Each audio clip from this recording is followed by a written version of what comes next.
And the Mello tells a story of a beggar and a wealthy woman, and it goes something like this. There's a beggar under a bridge near a river, and it's a cold, damp day, and it's raining, it's pouring, and he's shivering under the bridge.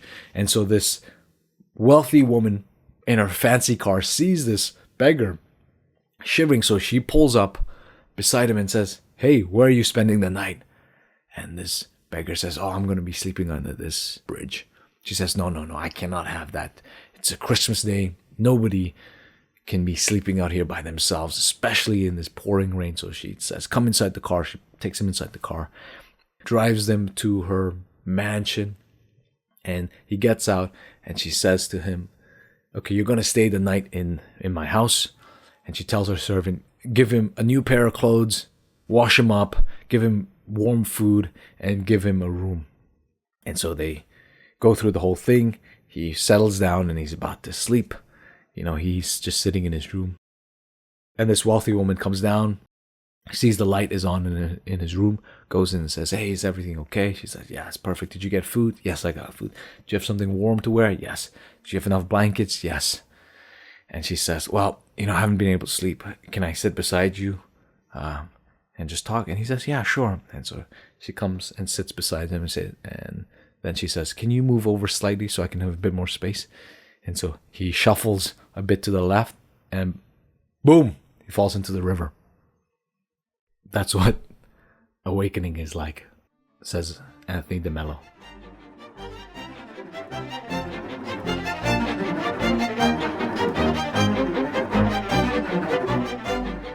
Tony de Mello, on an occasion among friends, was asked to say a few words about the nature of his work.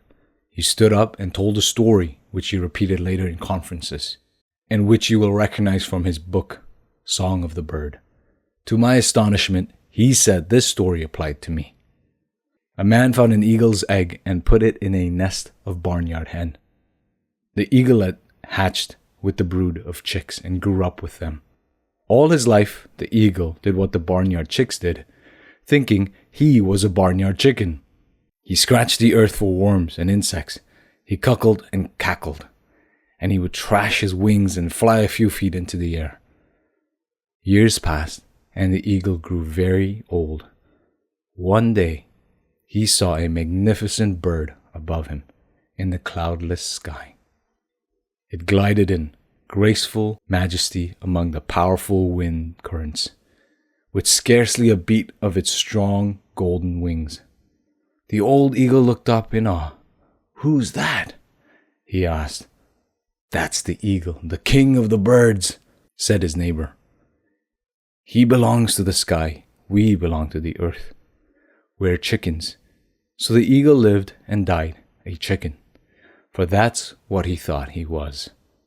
Astonished, at first I felt downright insulted. Was he publicly likening me to a barnyard chicken? In a sense, yes. And also, no. Insulting? Never. That wasn't Tony's way. But he was telling me, and these people, that in his eyes I was a golden eagle, unaware of the heights to which I could soar.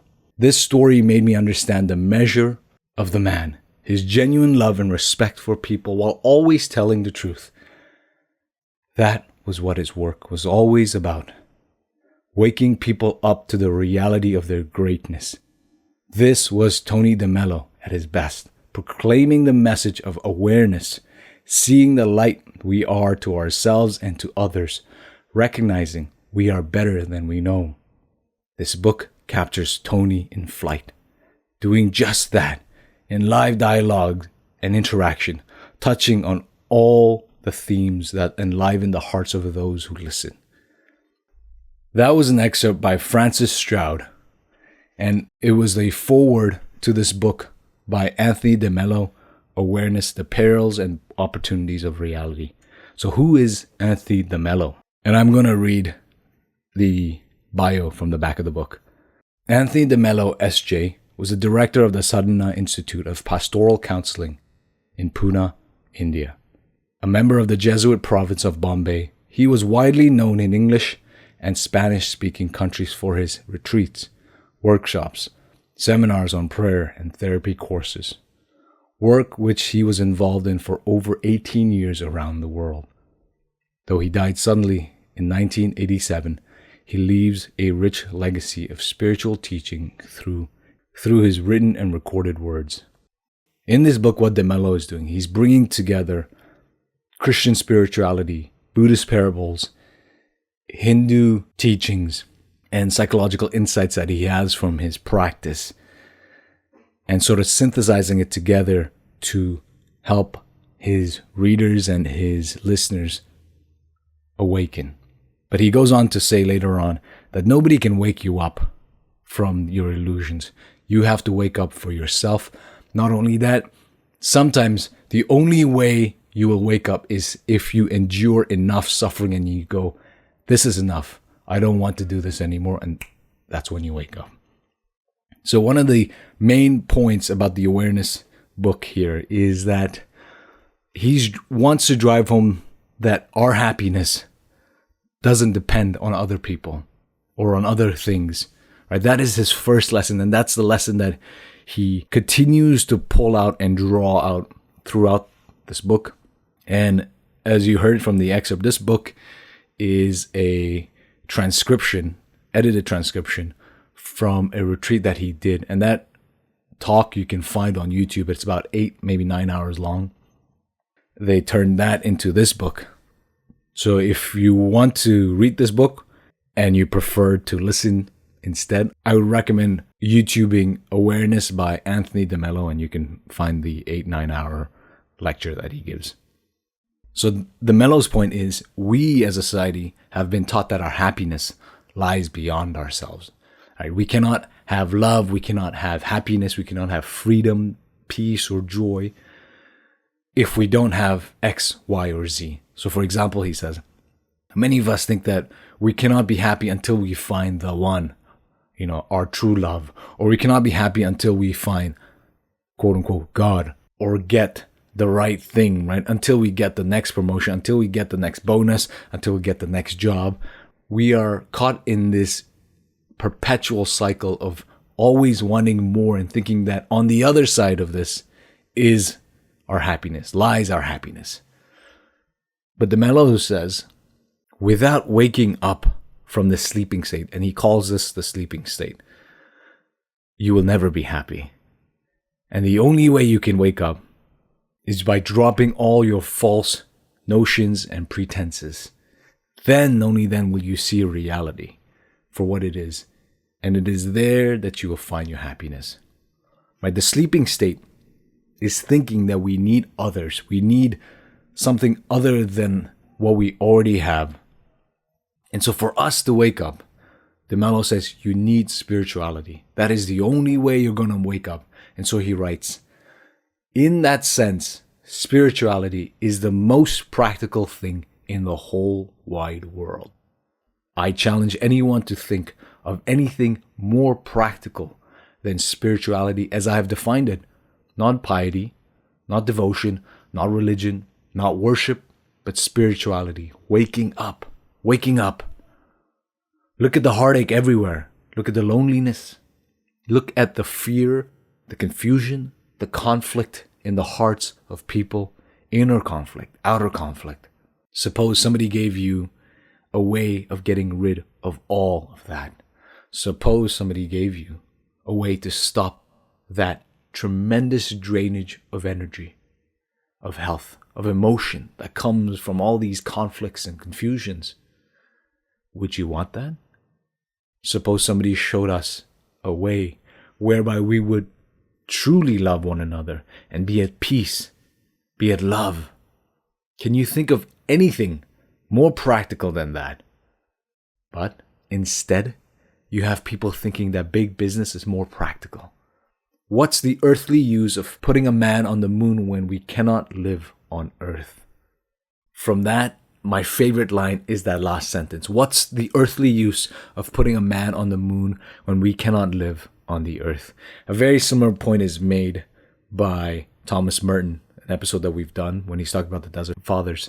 And he says, when we look at some of the greatest quote unquote men from history, we see that they achieved a lot. We see that they traveled far distances, they conquered nations, they conquered wars, they defeated their enemies, and we think they're great. But Merton poses this question: what if the reason they achieved all these things is precisely because they have not crossed the abyss within themselves, is because they haven't woken up, is because they're sleeping? And this is the point that the Mello is making here. We are so caught up in sleeping and refusing to wake up that we do all these other things instead of waking up. And this is why he says spirituality is the most practical thing. We think the most practical thing is running a business or doing a trade or teaching or anything but addressing the spiritual crisis within our own lives, within the societal life. But when we see that all of the problems that we have, right? The conflicts, the inner, the outer conflicts, the wars, the greed, the exploitation, all of this, when we look at it, when we peel away everything, we see that the problem is that people are sleeping. And the only way they can wake up is through spirituality. But sometimes we very well know that the problem is that we are sleeping. That all of this is the result of us refusing to break and to peel away this illusion. And the reason we continue to suffer and to continue to stay in this illusory world is rather that we are afraid of what's on the other side. We are afraid of going through the process of waking up, right? Because we think that we cannot endure the suffering that might take place in the midst of waking up. Right? That shock, we might not be able to endure that shock. But it is precisely this illusion that causes us all the more suffering, all the more disappointments, right? The disappointments we have with other people, the disappointments we have with friends, with family, those are all caused by the illusion. So it's our expectation of others that hurts us more because we've been programmed to think that people should act one way. And so when they don't act this particular way, then you feel hurt, then you feel disappointed, you feel upset. But if we understand that everyone acts out of their own selfishness and they are acting out of a state of sleep, right? And you have finally woken up, then you can no longer be hurt. You can be free of hurt. But we continue to get hurt because we are unaware. We are mechanical in this sense, right? Because mechanical insofar as we've been programmed by society, by teachers to react that if X happens, then you should react with Y. So to give you an example, a few months ago, a friend of mine and I were messaging back and forth. I wanted to share some great news with him. So after going back and forth, I said, hey, let's talk soon. When are you free? Suddenly, my friend stopped messaging me. Right, he was very responsive until that point when I said, let's talk on the phone. I waited a few days, then a few weeks, nothing. At first, I was confused, and then I felt upset. Why isn't he replying? He was so responsive to me. And I waited and waited, and nothing happened. And I realized that it bothered me because I had expectation. I was disappointed, right? It was the expectation of what I thought the friendship meant. But obviously, it was my expectation that led to the disappointment. And if they no longer wanted to talk to me, they had every right not to talk to me. I can be upset by it because I thought we were friends. Perhaps something happened that I was unaware of that offended this friend. But my reaction, right, is not the I, is not the real me, right? And that was the problem. I was identifying myself with the disappointment that I was feeling, right? My emotion of being upset, I was identifying with it until I realized I am not those emotions. And so the Mello says, understand that your emotions are like the cloud. Right? The clouds in the sky, they come and they go. Most of us suffer because we think we are those clouds that appear. Sometimes the clouds are dark. Sometimes the clouds are white. Sometimes there are many, sometimes there are very few, sometimes they're just streaks. But if you can see beyond that and realize that you're not those clouds, you are instead the sky, then all the emotions that you feel, the ups and the downs, none of those will affect you. So he writes, the reason you suffer from your depression and your anxieties is that you identify with them. You say, I'm depressed. But that is false. You are not depressed. If you want to be accurate, you might say, I am experiencing a depression right now. So this leads into the idea that we are not our thoughts, we are not our emotions. Thoughts, emotions, they come and they go, but you and I remain. Right? You and I remain, you and I. There's something about us that is beyond this ephemeral sensation that we go through. And if you remember from the excerpt about the eagle, the point that De Mello is making is that you are an eagle thinking that it's the chicken. Right? You are somebody who has misidentified their true self with the emotions that they feel, the state that they are in, when in reality, you are beyond these things. But the only way you can realize you are the eagle is for you to wake up. And there's a story that I'll get to later on that's very famous in India about the tiger cub and the tiger. But in De Mello's case, he uses a lion cub. But we'll get to that shortly. So the sadness that you feel, let's say you're listening to this and you're feeling depressed, you're feeling down. Tomorrow, you could wake up and feel completely different. You could feel extremely happy because something happened. Maybe you had a great dream, or maybe at the end of the night, you had a great conversation, or somebody came and visited you. If you're not careful, you would think that today when you're listening to it and you're feeling sad, that the sadness is you. And then when you wake up tomorrow, you'll feel that the happiness is you. And if you can notice this problem, you're constantly going up and down, and you're in a state of flux all the time. And the state of flux of going up and down causes much more suffering in your life. But if you can understand that neither the ups or nor the downs, the praises nor the criticism, the highs and the lows are not you, then you can be in a complete state of happiness, what De Mello calls happiness, at all times. You can feel emotions, obviously, because you're a human being, you're going to feel them, but you don't have to identify with them. They aren't permanent. However, you, right, what he calls the I in quotes, the I is the one that persists through all of these things, right?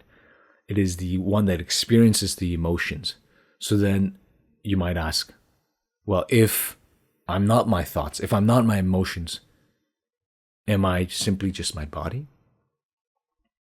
The Mello goes on to say, no, we aren't our bodies either, because we grow, our cells grow and they die, they get replaced frequently, but you remain. There's something about you, there's some essence about you that remains throughout your whole life, even as you age. You are the same you that was in your mother's womb when you were an embryo and you grew up to be a fetus, then you became a child, then you became a teenager, then you became an adult, then you became old. Throughout that whole process, the I remains, even though at the different stages you somehow grew, you learned more, you felt differently, you felt stronger when you were younger, you felt weaker when you were older. There's something about you that remains. And the Mello is trying to get to this essence of this I, he calls. So he writes, but I, in quotes, seem to persist. Quote, I is something other and more than the body. You might say the body is part of I, but it is a changing part. It keeps moving, it keeps changing. We have the same name for it, but it constantly changes. Just as we have the same name for Niagara Falls, but Niagara Falls is constituted by water that is constantly changing. We use the same name for an ever-changing reality.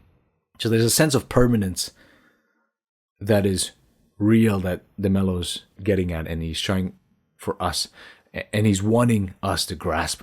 You'll notice that this sounds very similar to Heraclitus an episode that we've done, where Heraclitus' point is the whole of life is this eternal, unchanging change, right? The river is constantly moving and flowing, but the river remains the same.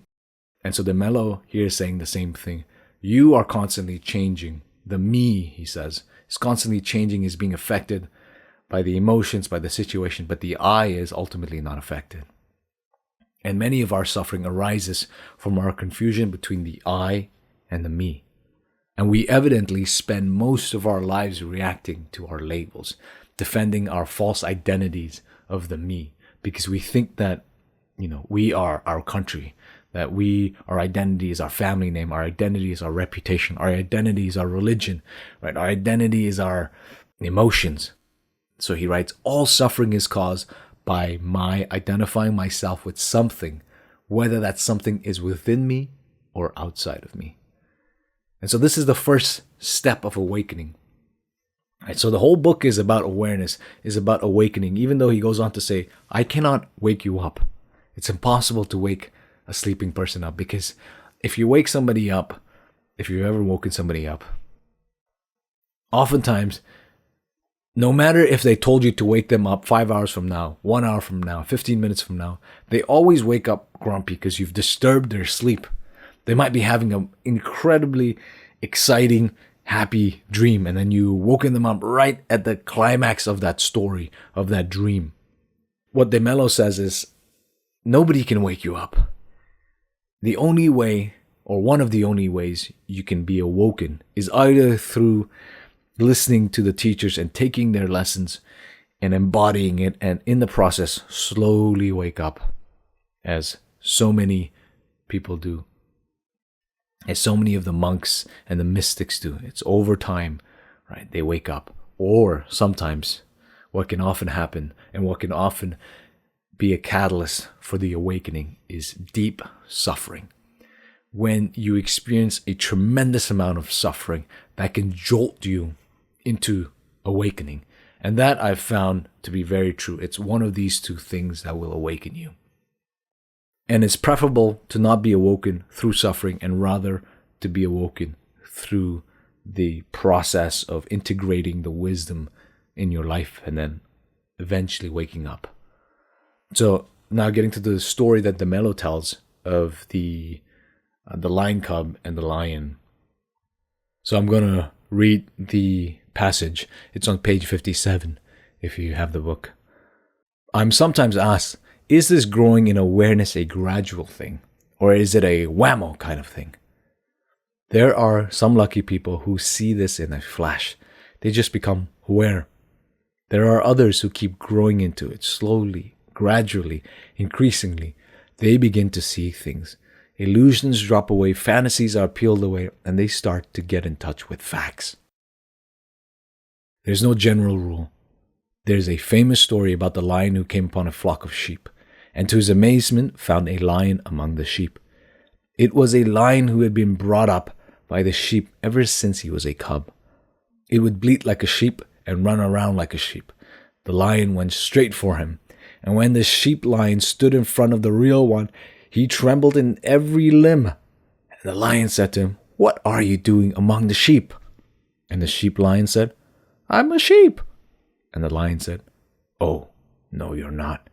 You're coming with me." So he took the lion sheep to a pool and said, "Look." And when the lion sheep looked at his reflection in the water, he let out a mighty roar, and in that moment he was transformed. He was never the same again.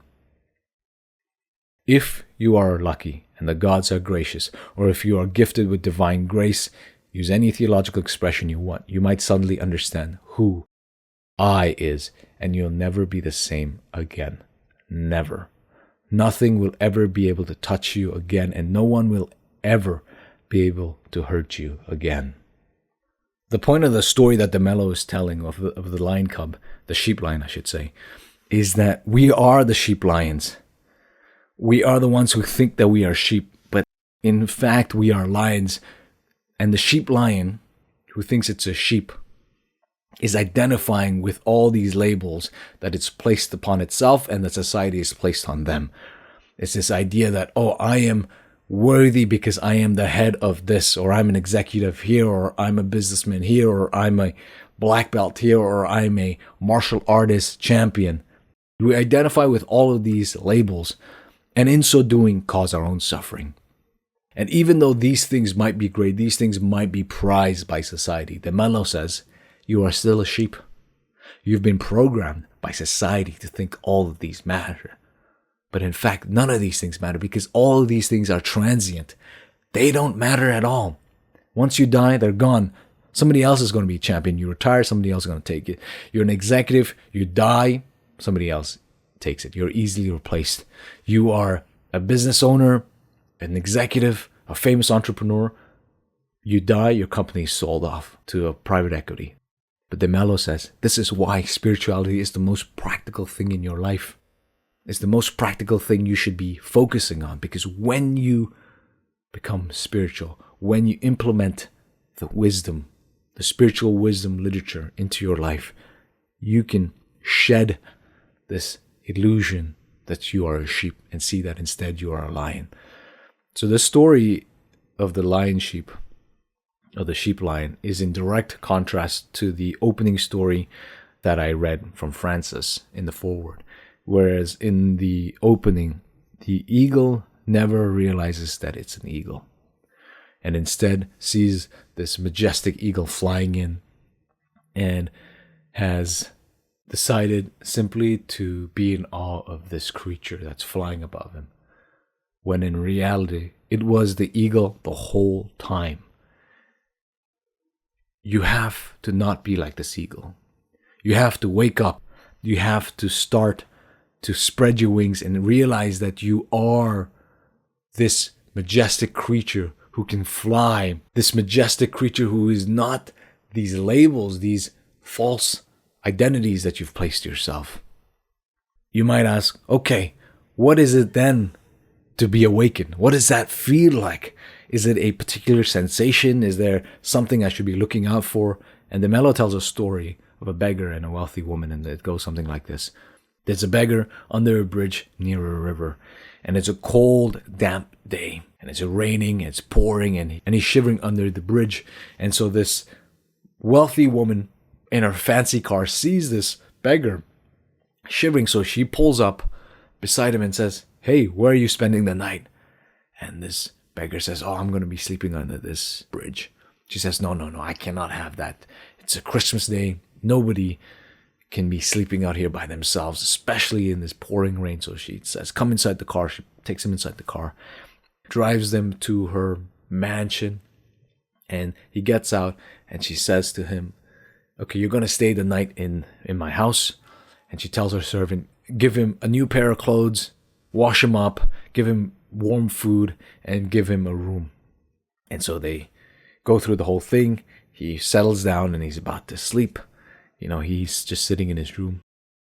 And this wealthy woman comes down, sees the light is on in his room, goes in and says, "Hey, is everything okay?" She says, "Yeah, it's perfect. Did you get food?" "Yes, I got food." "Do you have something warm to wear?" "Yes." "Do you have enough blankets?" "Yes." And she says, "Well, I haven't been able to sleep. Can I sit beside you and just talk?" And he says, "Yeah, sure." And so she comes and sits beside him and then she says, "Can you move over slightly so I can have a bit more space?" And so he shuffles a bit to the left and boom, he falls into the river. That's what awakening is like, says Anthony de Mello. It happens. You're jolted awake sometimes. You see that this dream that you were living in, that you thought was real, it was actually the dream world. And now you're in the real world. But now that you're awake, you can live in complete peace. So he writes, "Wake up. When you're ready to exchange your illusion for reality, when you're ready to exchange your dreams for facts, that's when you find it all. That's where life finally becomes meaningful. Life becomes beautiful." End of quote. It is only when you've exchanged it, when you've peeled away the Maya, the illusion, that your life can find true meaning. Up until that point, everything that you do that you think is important, especially if it's around the praises of others, around defending your honor, defending the criticism that you're getting, all these labels, you are in a constant flux of trying to impress other people, trying perhaps to impress yourself. And you'll never find the meaning that you're looking for, the eternal meaning that you're looking for. The Mello draws out the implication of this, right, of being aware of awakening. He says our society keeps us sick, fills us with anxiety and depression because we've convinced ourselves that life is about chasing or getting or having more.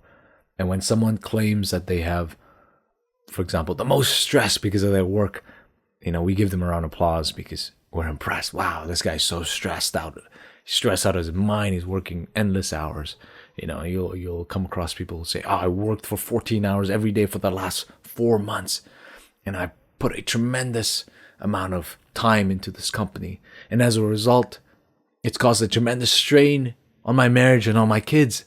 And we go, wow, look at Sean, how hardworking he is. We should give him a bonus at the end of the quarter for sacrificing his life and his family and his marriage for the company. That is true dedication. And so we give Sean an award and a bonus at the end of the quarter. We've confused what success is. True success, the Mello says, is when you wake up.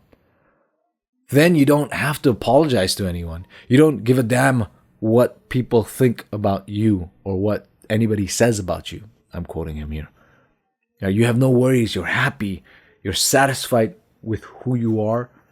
Not just who you are, where you are, and beyond that, with the now, with the present. And that's what the Mello says, what I call success. And I'm quoting here again. When you really understand this, no criticism can affect you. No flattery or praise can affect you either, unquote. This is a step, I would say, higher than the Stoics. The Stoics teach that you shouldn't identify with the emotions or with the praises or with the flattery of others. We've done a few episodes on the Stoics, on Aurelius and on Epictetus, so check those out. And the reason the Stoics say this, that they say you shouldn't be affected by the praises or flattery or criticism of others, is because it ultimately bogs you down, right? When you identify with those things, you'll continually seek the praises or continue to seek to defend yourself.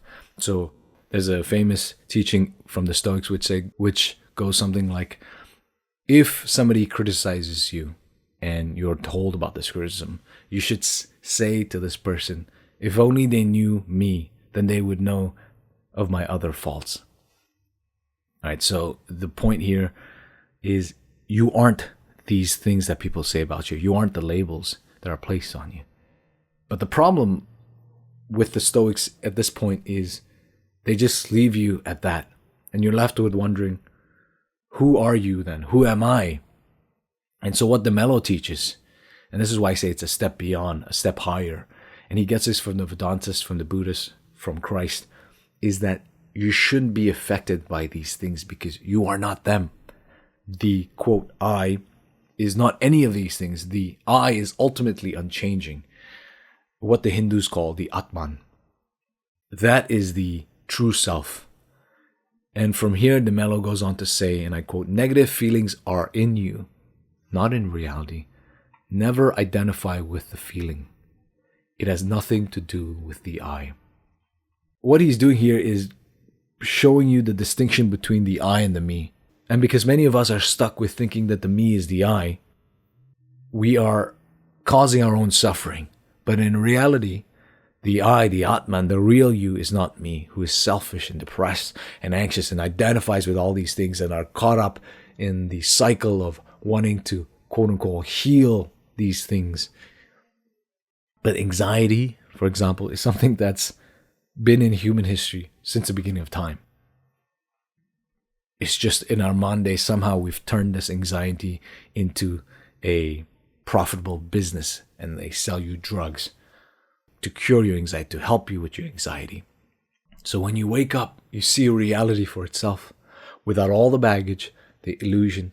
And it's here you realize you don't need to do something crazy. You don't need to achieve heights of asceticism, climb Mount Everest, go into dark caves for 30 days, fast for 40 days. You don't need to do any of these, especially if you wake up, quote, if you wake up from doing these things. You laugh at yourself because you've made it all the more harder for yourself by doing these things.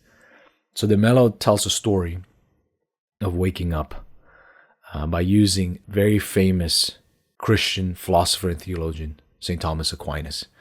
Aquinas was an incredible scholar. He was also known to have written many books at one time. He would be dictating one book here, and then he would turn left, and then he would dictate the next book, and then he would turn behind and dictate. He would be dictating many of his books at one time. That's how much of a scholar and great of a mind that he had. Aquinas, mind you, died 1274, so it's been 800 years. And in the 800 years, we have still not translated all of his works into English. That's how many books that he wrote.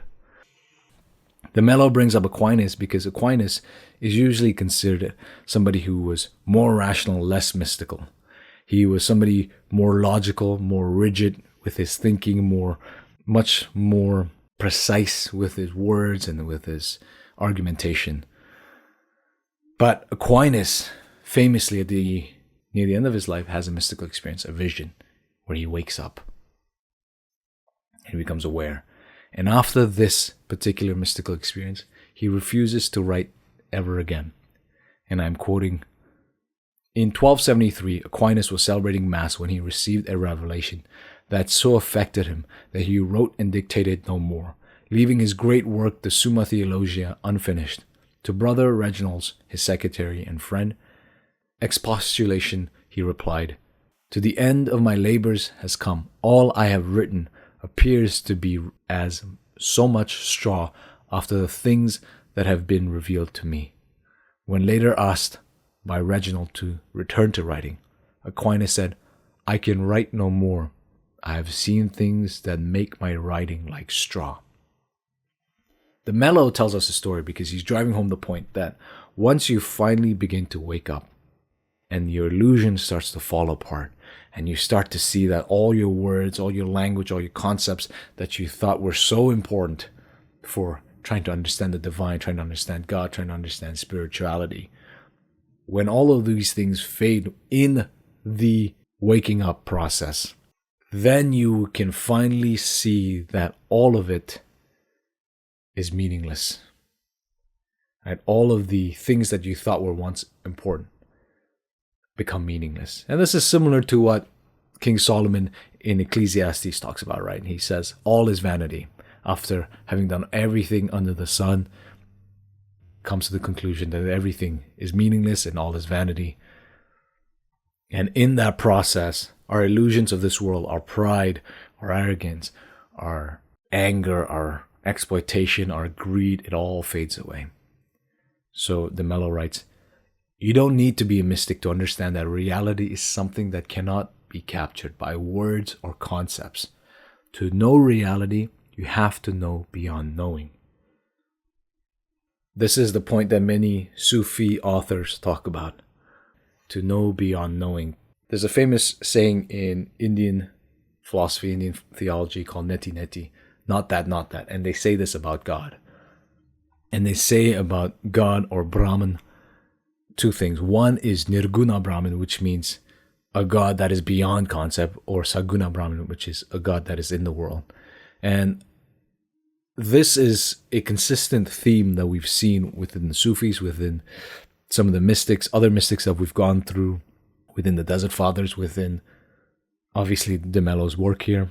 And what you'll notice is amongst almost all of the ancient wisdom, spiritual wisdom, philosophical wisdom, there is this idea that if you truly want to understand the world and see the world for itself, you have to go beyond the concepts, the things that you think you know. And when you do that, when you are able to shed the illusion and identify that the me that is full of pride, the me that is full of anger, full of greed, full of lust, when you can shed that, then you will finally awaken.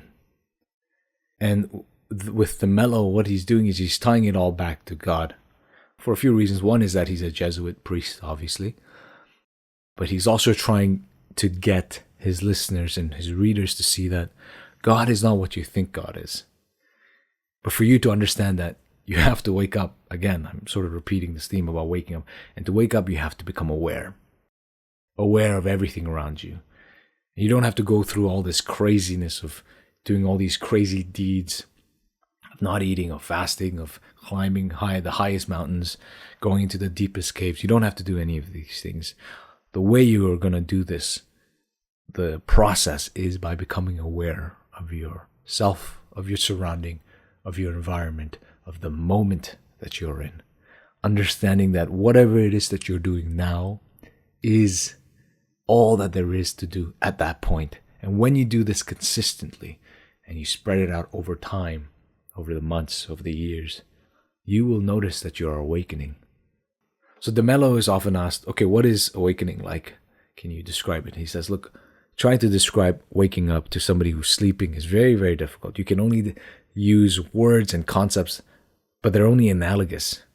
They don't actually capture the fullness of it. And sometimes it's not even analogous. Sometimes the ideas are equivocal, right? It doesn't actually match up to it at all. So he says the story of two blind men, right? One blind man comes to a man with sight and says, can you describe to me what the color green is like?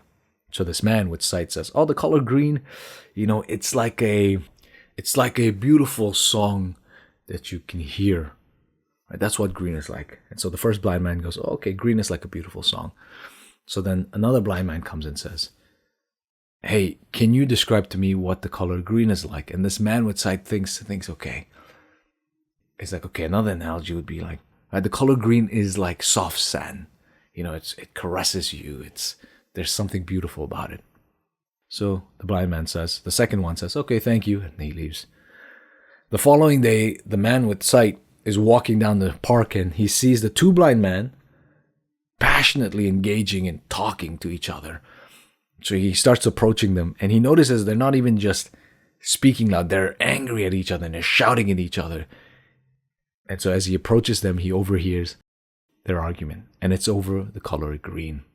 One of the blind men says, no, you're wrong about your description of the color green. The green is not like soft sand. Green is like a classical music that you hear. And then the other guy says, no, green is not like classical music. It's like soft sand. It's so tender and it caresses you. And they keep arguing back and forth. What de Mello is saying is that you have to experience the color green yourself. All the descriptions of the world, of these mystics, of these spiritual leaders and spiritual gurus and philosophers and theologians, none of those things matter. The only thing that matters is that you experience it yourself. And the only way you're going to do that is if you do the work yourself. There's only so much reading and listening that you can do to the books that we're going through, to the podcast that you're listening to. Right? You can listen to the words that I'm saying, but the most important thing is that you go and act. Right? You go beyond these words, you go beyond these books and experience it for yourself and implement it into your life. That is the most important thing. And it is to act. It is to become action-oriented. It is to love in action. But to not confuse action with love. Right? Meaning we can get caught up in the action and it turns into a ritual without intention. So we do these things. We go and serve the poor because, we are taught by Christ to go serve the poor. We go and feed the poor because we are taught to do that. You'll remember from the episode with Jesus, episode 45, Jesus' teaching is about the heart, the intention. It's not about the action that makes you good. And this is why Jesus of Nazareth was in direct conflict with the Pharisees and the Sadducees, the scholars and the theologians of their age, because they were so focused. These Jewish teachers were all caught up in following the rules around the Torah that they lost the message of it.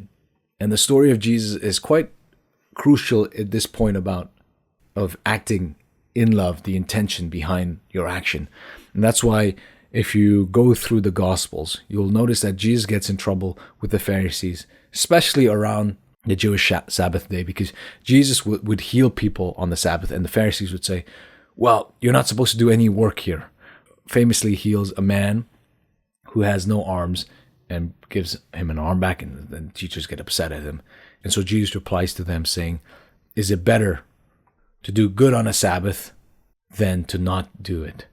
And they're stumped by it. And so to summarize, it's simply beyond doing things out of obligation and duty once you've woken up, or once you're waking up, I should say. In the Bhagavad Gita, for example, which is another episode that I've done, and I'll be doing another one the following week after this, Krishna tells Arjuna that he should act out of duty, for that is the most important thing. Many people, however, when reading the Gita, say, oh, okay, so the only important thing is to simply do our duties and not worry about anything else, because to do our duty poorly is still better than to do somebody else's duty well. But when you read the Gita deeper, what you see is that Krishna is teaching Arjuna that though he should act because it is his duty, he should ultimately act because of his love for Krishna and of his understanding of reality without the illusion. So I want to end with this story from this book where the Mello says about the man who invented the art of making fire. And I quote, "There was a man who invented the art of making fire. He took his tools and he went to a tribe in the north where it was very cold, bitterly cold. He taught the people there to make fire.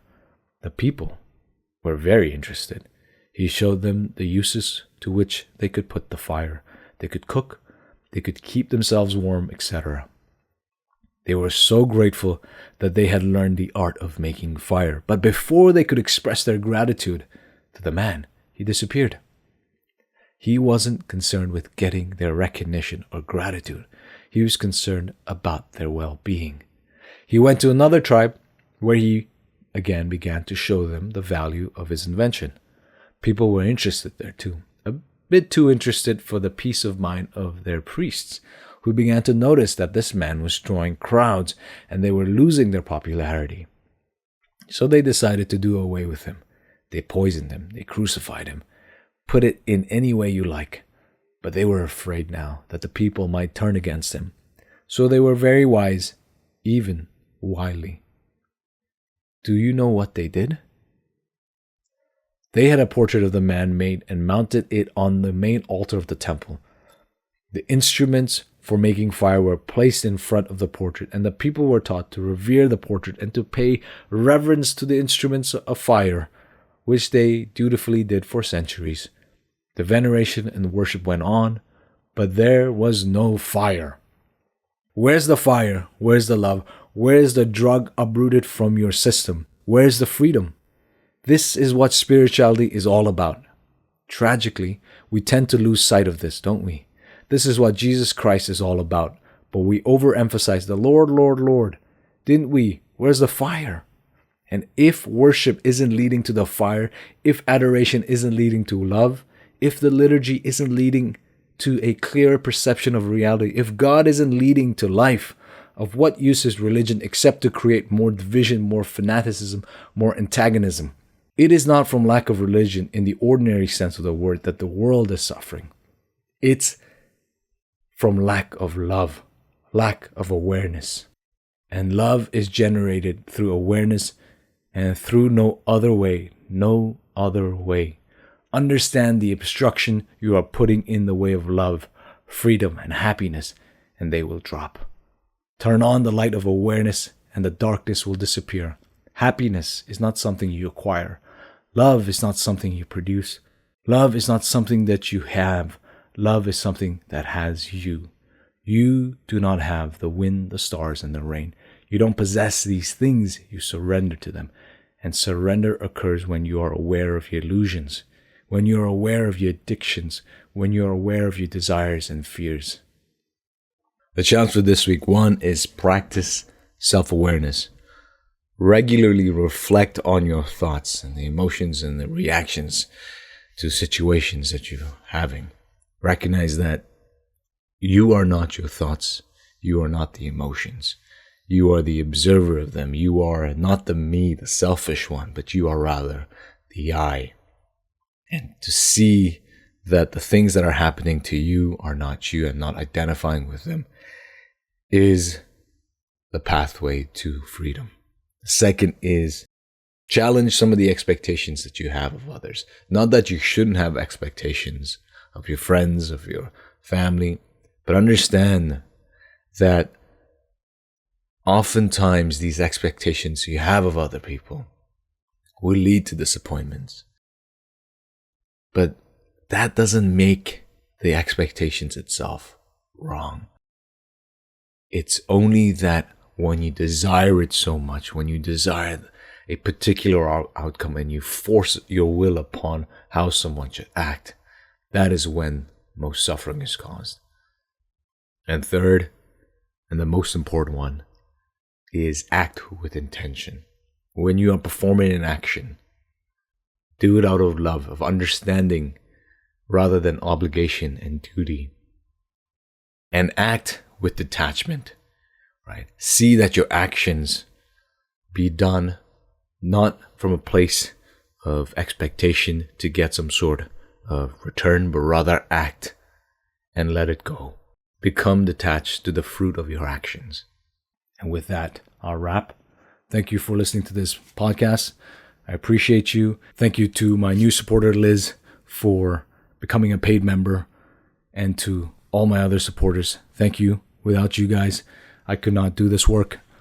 If you want to support my work, head over to my Substack. It's in the link below, and become a paying member. There are a few options that you can do. You can do annual, monthly. The one last thing I'll say is there are 2 paintings I'm completing. One is in the series of annihilating your ego, of killing your ego. That one's almost done. And I'm doing another one right now, which is a sacred art for a church. So in a few weeks, I'll post about it on my Substack. And I'm writing the first essay only for paid subscribers. So keep an eye out for that. Till next week, peace.